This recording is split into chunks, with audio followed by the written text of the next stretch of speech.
অফিসে, ক্লাসে কিংবা তোমার লাইফে তুমি হয়তো লক্ষ্য করেছো এমন কিছু কিছু মানুষ থাকেন যারা বাকিদের তুলনায় সবসময় নিজেদের এক ধাপ এগিয়ে রাখেন। তাহলে বাকিদের তুলনায় এরা কি এক্সট্রা কিছু করে? হ্যাঁ, করে, কিন্তু সেটা রকেট সায়েন্স নয়। তোমার আমার মতো সাধারণ লাইফস্টাইলে এমন কিছু ছোট ছোট অভ্যেস যেগুলো বেশিরভাগ মানুষ করে না। আমরা প্রত্যেকেই মনে করি লাইফে বড় কিছু অ্যাচিভ করতে গেলে হয়তো বড় কোনো পদক্ষেপ নেওয়া প্রয়োজন, কিন্তু বাস্তবতা বলে একটা জীবন বদলে দেওয়ার জন্য প্রয়োজন কিছু ছোট ছোট অভ্যেস, যে অভ্যেসগুলো তুমি চাইলেই সহজেই হ্যাবিচুয়েট করতে পারো। আজকে এমন 5টি ছোট ছোট হ্যাবিটস নিয়ে আলোচনা করব যে হ্যাবিটসগুলো তুমি তোমার রেগুলার লাইফে ইনক্লুড করলে তুমিও বাকিদের থেকে কয়েক ধাপ এগিয়ে যাবে।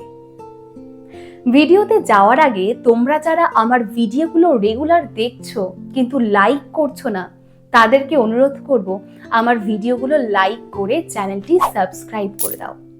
তোমাদের এই ছোট ছোট লাইকগুলো আমার জন্য খুবই ইম্পর্টেন্ট, আমাকে অনেক উৎসাহ দেয় নতুন নতুন ভিডিও তৈরি করার জন্য।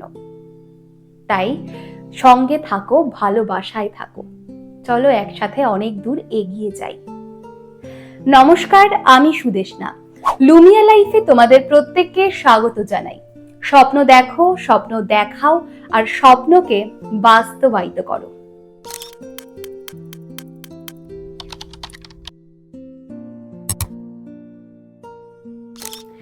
দিন শুরু হোক লেখার মাধ্যমে, স্ক্রল করে নয়।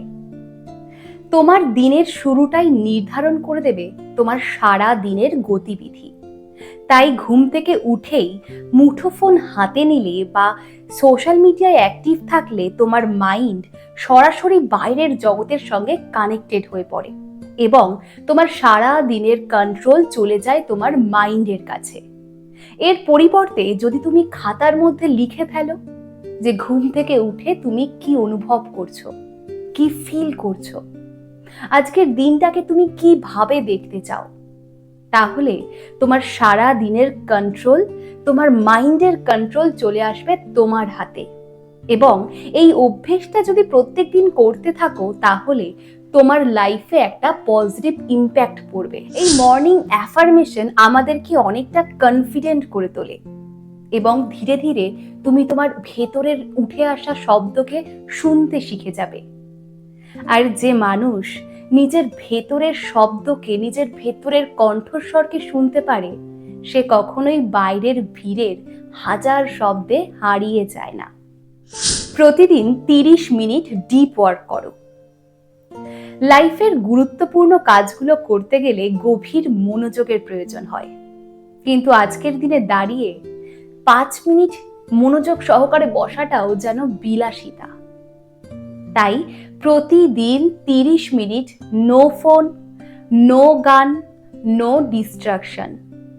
এই 30 মিনিট যে কোনো একটি কাজের উপর ফোকাস করো, না হলে চুপচাপ বসে ভাবতে থাকো বা কিছু লিখতে থাকো বা নতুন কিছু শেখার চেষ্টা করো। এই প্রসেসকে বলা হয় মাইন্ড পুশ আপ। এই মাইন্ড পুশ আপের ফলে ধীরে ধীরে তোমার কনসেন্ট্রেশন লেভেল আরো হাই হবে এবং তুমি আরো বেশি প্রোডাক্টিভ হয়ে উঠবে। এই 30 মিনিট সময় তোমার সারা দিনের মধ্যে সবথেকে দামি সময়, তার কারণ এই 30 মিনিটে তুমি বাকিদের তুলনায় নিজেকে আরো এক ধাপ এগিয়ে রেখেছো। প্রত্যেকদিন একটা করে না বলতে শেখো। বেশিরভাগ ক্ষেত্রে দেখা যায় নিজের ইচ্ছের বিরুদ্ধে গিয়েও তোমাদের অনেক কিছু করতে হয়, তার কারণ তুমি কাউকে না বলতে পারো না। আর এই না বলতে পারার জন্য ধীরে ধীরে প্রত্যেকের কাছে তোমার গুরুত্ব কমতে থাকে। একটা সময় পর তুমি পুরোই মূল্যহীন হয়ে পড়ো। তোমাকে বুঝতে হবে, না বলতে পারা মানে কাউকে অবজ্ঞা করা নয়, বরং কিছু কিছু ক্ষেত্রে না বলতে পারা মানে নিজেকে গুরুত্ব দেওয়া। তাই প্রত্যেক দিন একটা করে না বলতে শেখো, অন্যদের এবং নিজেকেও। অতিরিক্ত ফোন স্ক্রোলিং, বারবার বিনা কারণে বাইরে থেকে ঘুরে আসা, অতিরিক্ত বন্ধুদের সঙ্গে আড্ডা দেওয়া, এই সমস্ত ক্ষেত্রে নিজেকেও না বলতে শেখো। এর ফলে তোমার যেমন সময় সেভ হবে, তার সঙ্গে সঙ্গে নিজের গুরুত্বও বাড়বে। তাই প্রথমেই প্রত্যেকটা সম্পর্কে একটা বাউন্ডারিজ তৈরি করো। হোক না সেই বাউন্ডারি না দিয়েই শুরু হলো। মাথায় রাখবে, boundaries make confident, everyday make a thrill situation. প্রত্যেক দিন এমন কিছু কিছু সিচুয়েশন ইচ্ছে করে তৈরি করো যে সিচুয়েশন হ্যান্ডেল তুমি এর আগে করোনি, বা যে সিচুয়েশনগুলো থেকে জাস্ট পালিয়ে পালিয়ে বেরিয়েছো। প্রথমে ছোট ছোট সিচুয়েশন দিয়ে তৈরি করো। ধরো তোমার হিস্ট্রি পড়তে ভালো লাগে না, তাহলে প্রতিদিন টার্গেট নাও 3 থেকে 4 পাতা করে হিস্ট্রি ঠিকঠাক ভাবে পড়বে। তারপরে দেখা গেল বন্ধু সার্কেলে তুমি তেমন ভাবে কথা বলো না, তাহলে ফ্রেন্ড সার্কেলে যাও এবং কথা বলা শুরু করে দাও।